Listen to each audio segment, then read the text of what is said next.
కొబ్బరి చెట్టు పెరిగే కొద్దీ పాత మట్టలు రాలిపోతాయి.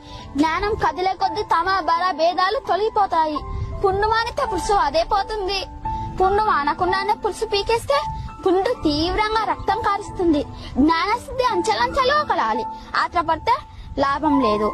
సముద్రమంత సమస్య ఉందని దిగులు పడకు. ఆకాశమంత అవకాశం కూడా ఉంది. తలెత్తి చూడు. ముందు నీపై నీకు నమ్మకం కావాలి. నీపై నీకు నమ్మకం నీకు బలం. నీపై అప్పనమ్మకం అవతలి వారికి బలం. నీ బలం ఎవ్వరికి తెలియకపోయినా నువ్వు బ్రతికేయచ్చు. కానీ నీ బలహీనత మాత్రం ఎవ్వరికీ తెలియనీయకు. నిన్నుగా బ్రతకనివ్వరు. మరణం అంత మధురమైనదా? ఒక్కసారి దాన్ని కలిసిన వాళ్ళు వదిలిపెట్టి రాలేరు. ప్రకృతికి కూడా అదంతా ఎంత పక్షపాతం. ప్రాణం పోయిన జీవులని నీళ్ళలో తేలుస్తుంది. అదే ప్రాణం ఉన్న జీవులను నీళ్ళలో ముంచుతుంది. నీ పరిసరాలను ఎంత శుభ్రంగా ఉంచినా నీకు అనారోగ్యం రావచ్చు. బుద్ధి అనే ఆసుపత్రులు, ఆలోచనలు అనే వైద్యులు నీ రోగాలను తగ్గించగలరు. వాటిని ఆరోగ్యంగా ఉంచుకో.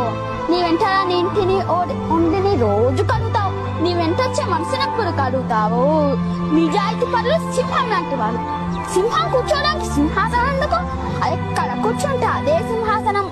నిజమైన నిజాయితీ పనులకు గుంపు అక్కర్లేదు.